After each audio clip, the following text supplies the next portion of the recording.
Okay, Assalamualaikum. Okay, kita sambung dengan bahagian yang ke-8. Okay, hari ini 7 hari bulan 5.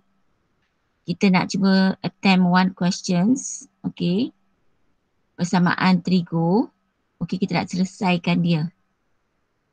Dan kita ambil contoh soalan yang mana sudut dia ada melibatkan negatif. Okay, kalau macam 0 hingga 360 tu kamu dah biasa buat. So kita akan explore soalan yang jadi macam ni. Okay. Bila kita nak selesaikan, maksudnya kita nak cari nilai A. Sudut A tu berapa. Okay. So what first ni kita kena tengok ialah macam algebra juga. Okay. Macam algebra juga. Nah, adakah persamaan yang diberikan ni, algebra dia tu dalam bentuk terms yang sama, sebutan yang sama. Adakah dia sebutan yang sama? Okay. So kalau kita buat sini dia macam kita nampak jelas sini ada sin, sini ada cos. So kalau kita nak tengok balik yang cikgu pernah tunjuk dekat kamu sini lah. Mungkin cikgu tunjuk ni pada budak form 1 kan. So nampak yang ni melibatkan dua pembuli ubah. Jadi kalau kita ada satu persamaan yang ada dua pembuli ubah, memang kita tak boleh buat straight away. You need another persamaan untuk nak solve yang ni. Kalau ni kita nampak ini X, ini X. So memang kita boleh buat dah. Alright? Sama dengan ini. Hanya melibatkan satu saja pembeli ubah. Same yang ni memang dah dapat terus dia punya yang paling simple sekali dah boleh dapat cari Y kan.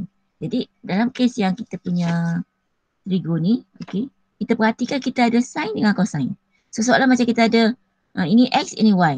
So bila ada macam ni kita tak boleh nak solve. So you have to use another equation, okay, untuk nak kata apa, jadikan dia hanya satu jenis trigo saja. Okay. So, maknanya sekarang cikgu kena guna ni. Cikgu kena apa? Apply yang ini. Okay, so kita ada dalam SPM, kita ada formula trigonometri ni, formula identity ni, kita ada dekat 9 ke? So kita ada ni 1, 2, 3, 4, 5, 6, 7, 8, 9, 10 yang kita boleh gunakan untuk nak orang kata apa, nak tukar ni kepada satu jenis trigo saja. Sama ada kita nak jadikan dia sin saja ke, sama nak jadikan dia cos saja ke, ataupun kita nak tukar dia pada trigo tangent ke. Semua tu depends on how you start. Okay? Alright. Jadi macam cikgu, bila cikgu nampak sin dengan cosine, cikgu suka guna yang ini. Cikgu terus guna yang ini. Okay. So what I will do is that cikgu modify ni. Cikgu guna yang ni. So kita ada sin squared plus cos squared. So cikgu ambil sin ni sebagai subjek. So kalau kamu dengar cikgu sebut sebagai subjek, dia macam seolah kita belajar dalam tingkatan 4 persamaan serentak. Kita ada dua persamaan. So satu persamaan tu yang linear tu kita jadikan dia sebagai subjek kan. Tapi untuk kes yang ni cikgu buat sin ni sebagai subjek. So dia akan dapat bawa cos ke sini. Okay. Atau cikgu boleh cos. Tapi cikgu now I choose sin. Okay. Then what I do is, alright, I have here sin kan. So this sin ni cikgu ganti dengan yang ini. Okay. So dia akan jadi 1 tolak cos squared A. Nampak? My sin here sekarang jadi macam ni. Plus 3 cos squared A sama 2. Tada! So what happened to our trigo? What happened to our persamaan? Dua-dua dah sama jenis dah. Nampak? Dua-dua cos. Okay. Boleh tak nak buat cara lain? Ya, boleh. Dia ada banyak cara. Okay. Now my pre-discussion dengan kamu tadi, you bahagi dengan sin. You bahagi dengan cos. So you end up guna tangent pun boleh. Alright, so untuk kita punya recording ni cikgu terus guna identity asas. Tapi cikgu I'll do some modification there. Okay. Now, so dalam kita punya ni memang tidak ada kurungan yang terlibat lah. Tetapi kita ada steps ni. Kita group like terms kan. So, yang ini. Yang ni dengan ni. Dia sama. Okay. So, 3 cos squared ni dengan tolak cos squared ni, cikgu boleh groupkan dia. Atau kita simplify dia. So, kita akan dapat berapa ni? 2. Okay. Now, if you can't see, let me change this one jadi X. So, cikgu ambil X sama dengan cos. Cos A. So, dia squared kan? Sebabnya dia jadi X squared. Plus 3. Ini X squared. Equals to. So, nampak tak yang ni? Like terms. Sebutan yang serupa.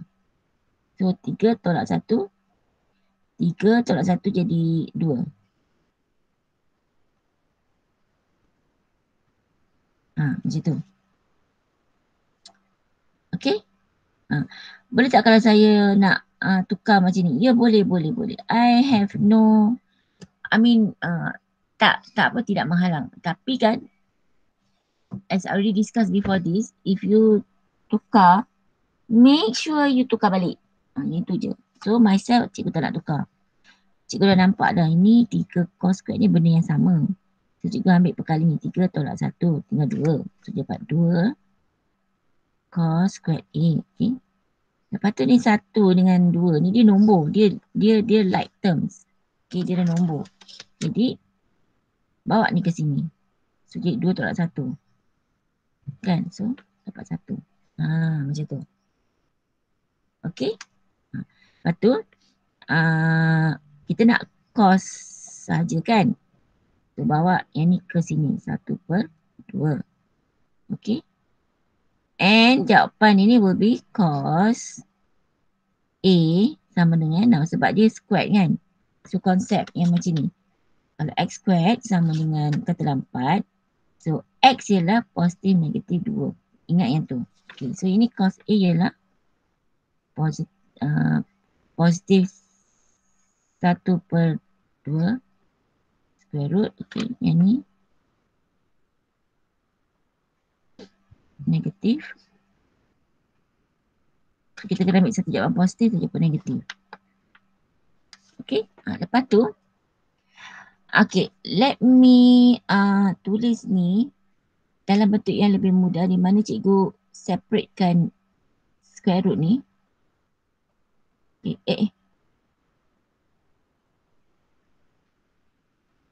Cikgu square root. So you know that square root of 1, the answer is always 1 lah. Okay. Dan yang ini pula will be negatif 1/. So A ni ada 2 jawapan. Okay, ada 2 jawapan. Okay, nak. Sebab dia gunakan, kita dapat macam ni. Boleh tak kalau nak guna perpuluhan? Bukan, perpuluhan. Maknanya kita instead of using pecahan macam ni, kita guna perpuluhan. Yes, boleh.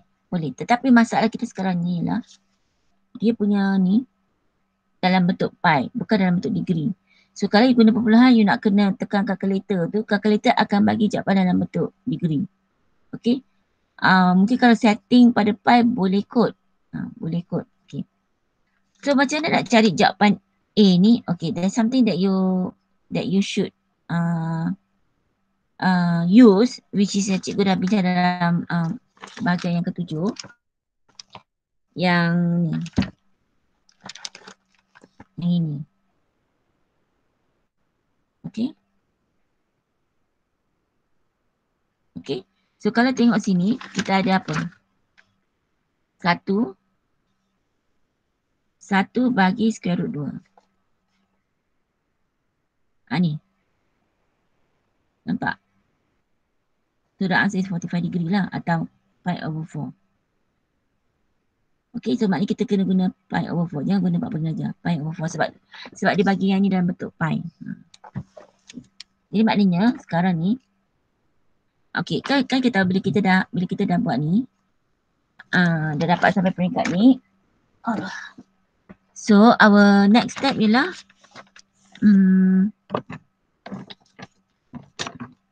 dia akan kita pasal kuning pula lah. Tentukan yang ni perkali bagi sudut tu sama. So sudut ni kan ni, ini A, ini pun A. Dia sama. So sama, fine. Okay. Lepas tu buat apa? Lukis kuadran dia. Okay. Untuk kes ini kuadran dia mana? Okay. Sebab dia positif. So kalau positif maknanya cos sini positif dan cos sini positif. Nampak? Okay. So jadi cikgu nak ambil ni dulu. Untuk yang ni. So ini akan jadi apa? Kita tahu daripada tadi jadual cikgu tunjuk tu, sudut rujukan kita ialah pi over 4. Okay, sudut rujukan. Dan kebetulan sini memang dah sukan pertama, jadi memang sudut rujukan kita pi over 4 kan. Pi kita sini ialah pi over 4.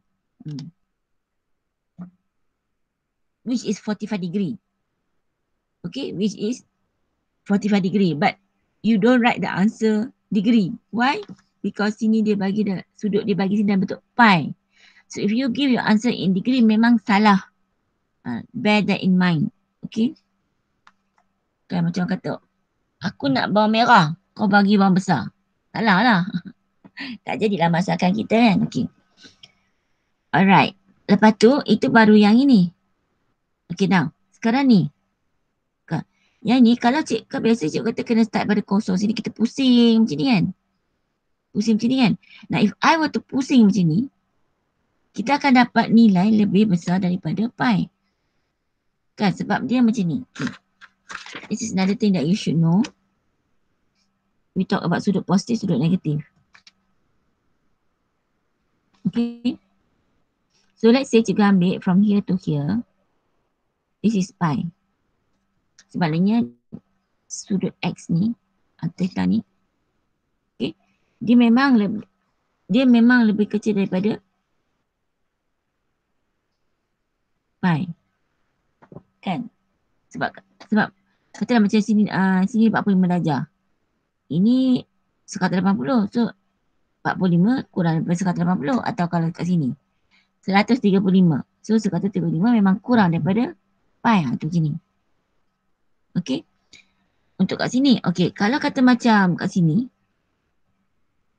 Sepatutnya cikgu ambil. Macam ni. Betul tak? Okay. Tapi nanti dia akan jadi. Sudut ni akan jadi.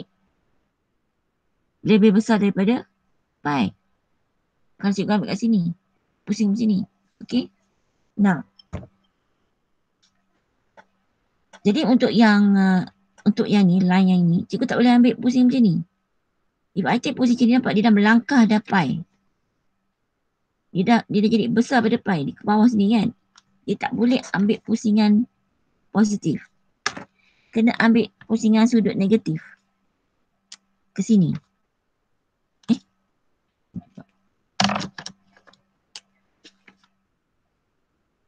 Ke bawah ni. Maksudnya dia akan kena garisan ni. Okay. So maknanya. Tadi ni pi over cikgu kena guna pen ni lah. Okay. So yang ni berapa? Okay. Nah, mesti sudut rujukan dia pi over 4 juga. So jawapan di sini. Negatif pi over 4.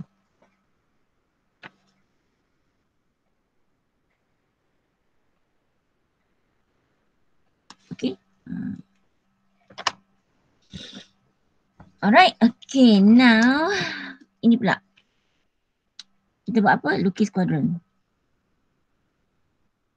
Nilai dia negatif. Ni negatif. So negatif duduk kat mana? Tadi kalau positif duduk kat sini. So kalau negatif kat sini. Okay. Now, ambil sudut ni. Berapa? Sebab dia masih guna lagi benda yang sama. So, apa pun sudut rujukan dia ialah 45 darjah. Kan atas sini 4/4. So, jawapan dia untuk yang pink ni ialah 3/4 pi. Tapi kalau nak ambil ini, boleh tak kamu nak ambil daripada sini? Pusing sini. Dia akan melangkah pi ni. Wahai dia mesti kecil pada pi. So, cikgu tak boleh ambil pusingan lawan jam. So, cikgu terpaksa ambil pusingan ikut jam. Baru nilai A tu less than pi. Allah. Okay, so maknanya jawapan sini will be ke bawah sini will be negatif 3/4.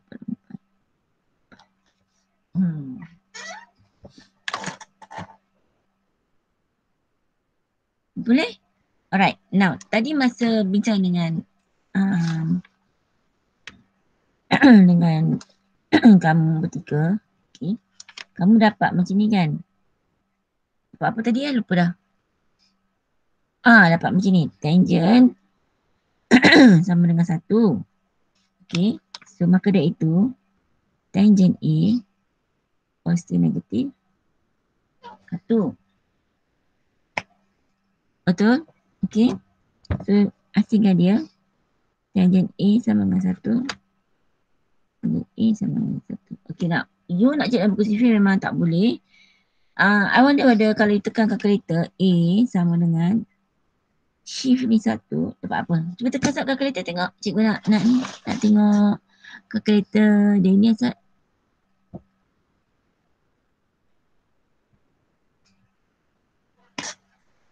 Dia ni boleh tunjuk kalkulator tak?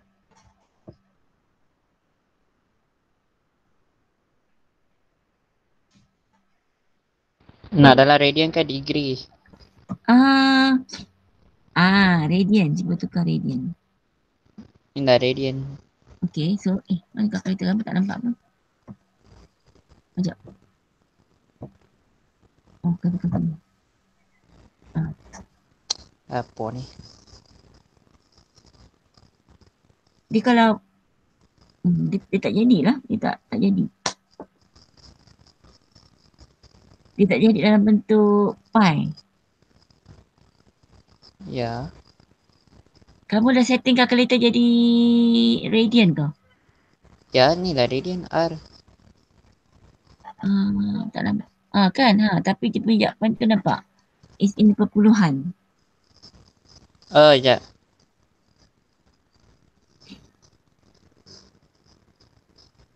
Dapat 1/4 pi. Ya. Kalkulator Casio ni. Tapi kalkulator satu lagi punya tu dia tak ada kot macam ni. Tak tahulah. Siapa ada kalkulator yang betul warna hitam tu? Saya. Okay. Kamu pakai handphone ke pakai laptop? Handphone. Nak tengok. Saya abang punya kalkulator pula. Sekejap. Cek kamera depan.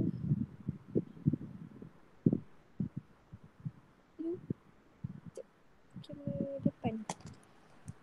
Kamera depan.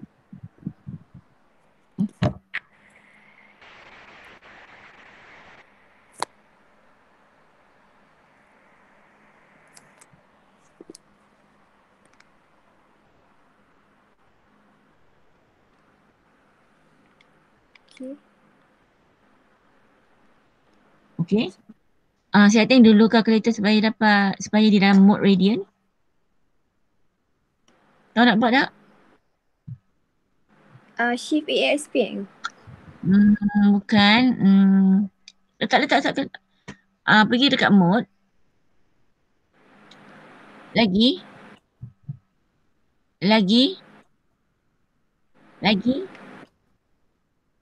Yang tu. Kita nak dia dalam bentuk radian. So tekan 2. Okay, sebab sekarang ni kaki kita mode dia radian. Okay. Sekarang cari shift tangent. Tekan shift. Okay, tangent. Okay, and then buat Perlu kurungan tak? Tak payah kot. Negatif 1. 1.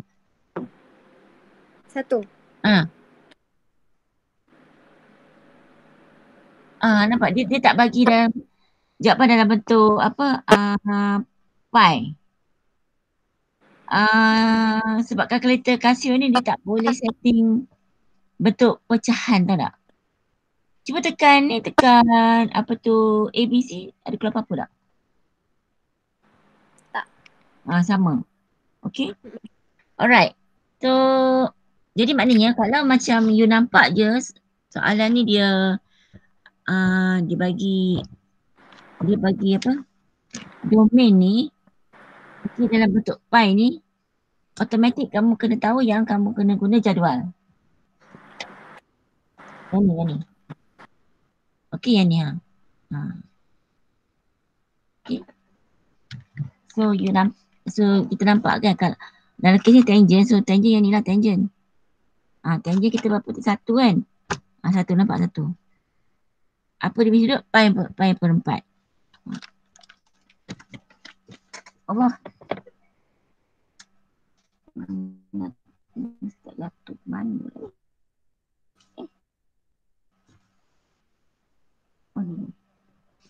Okay. So kalau nak Oh, my battery. Apa?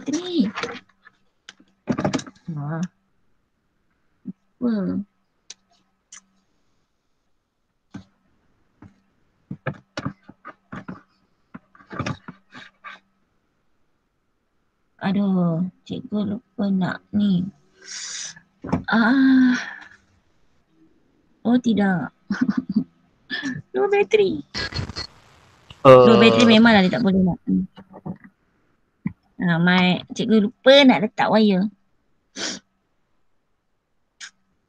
Tapi okay. Alright, so ni pun dapat juga jawapan pi per 4. Okay. Cuma bila cikgu guna tangent, cikgu susah nak. Boleh juga. Okay. Dia ni positif. So tangent positif kat sini dengan mana? Sini. Jadi kita pusing yang pertama pi per 4 sini. Kan? And the next one, cikgu tak boleh nak pusing macam ni. Nanti jadi lebih besar pada pi. So cikgu kena pusing ke sini. So you get 3 per 4 pi juga. Dalam kes ni kita akan dapat 3 per 4 pi. 3 per 4 pi. Negatif 3 per 4 pi. Sebab dia ke bawah kan. So kalau you tengok sini sudut A ni, ini pi per 4 ada dekat sini. Dan negatif 3 per 4 pi ada kat sini. Macam mana pun dia akan ada dua-dua. Okay. Alright.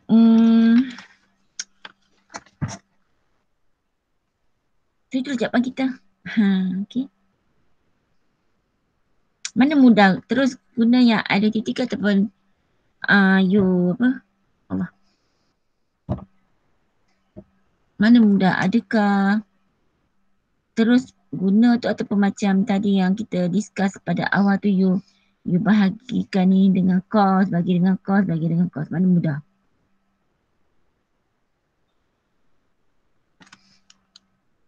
Mana mudah? Terus guna identity tu kan? Betul tak? Kebetulan ada.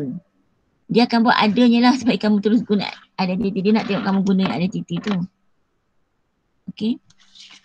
Alright, so hari ni ingatkan boleh nak bincang yang sudut penambahan tu. Tapi rupanya tak boleh. Maknanya minggu depan lah.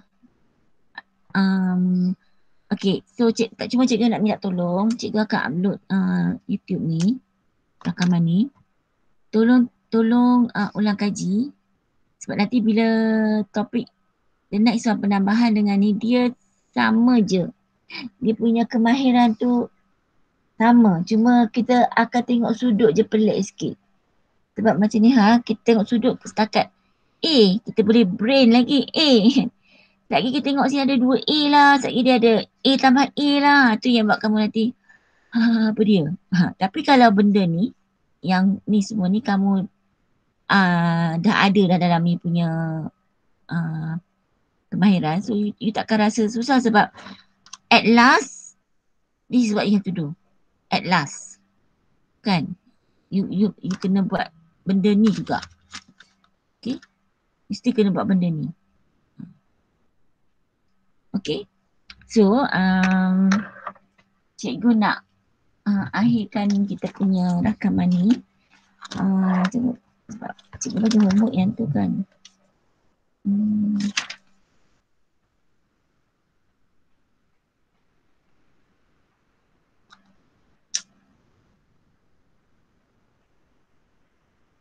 Macam kalau yang ni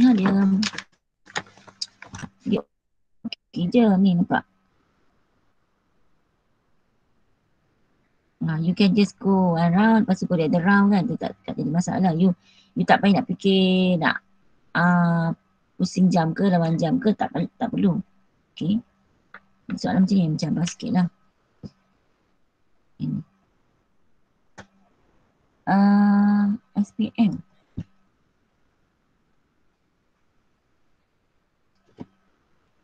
Nak tengok SPM.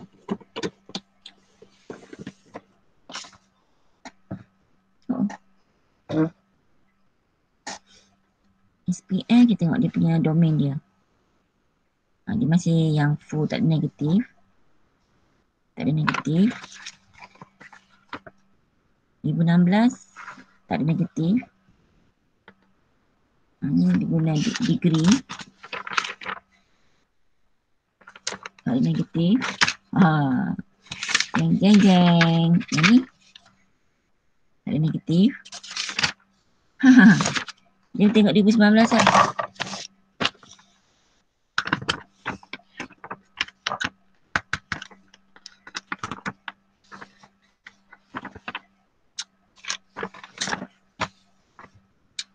Tak ada negatif. Okay. Mana tahu tahun kamu ada yang negatif. Okay. Maka dari itu, praktislah selalu supaya kamu faham benda itu. Alright.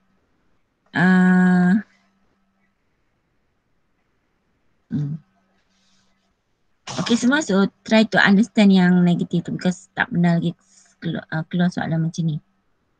Okay. Okay, so I'll see you insyaAllah next week. Kamu cuba-cubalah soalan-soalan SPM yang lain-lain tu. Okay, yang lain-lain tu. Yang mana yang tak ada macam penambahan-penambahan ni kan. Macam yang mungkin boleh try soalan ini kan. 2013 kan. Apa lagi? Tapi rasa 2013 pun dah. Sebab nampak dia ada 2X ni. Jadi macam mungkin kamu tak boleh nak buat. Tapi sebenarnya you boleh buat je kalau you tengok formula kata, oh ini bentuk ni sama dengan ini. Macam cikgu tadi kan.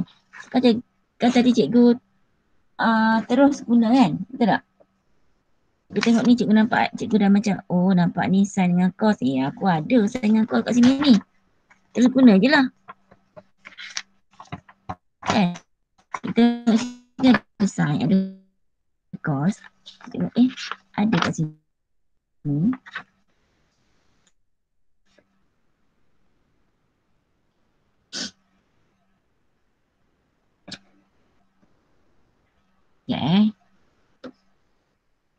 Loading.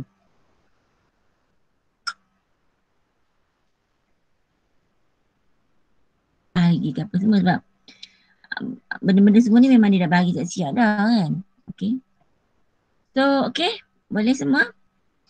InsyaAllah jumpa minggu depan untuk yang kita nak habiskan sudut penambahan dan sudut berganda. Tapi soalan sama macam ni. Nak selesaikan. Soalan sama. Kalau kita dapat 2 trigo, so nak kena guna semua rumus tu untuk nak jadikan dia cuma satu jenis trigo saja. Itu tujuan kita. Alright. Okay, so I'll see you next week insyaAllah. Bye.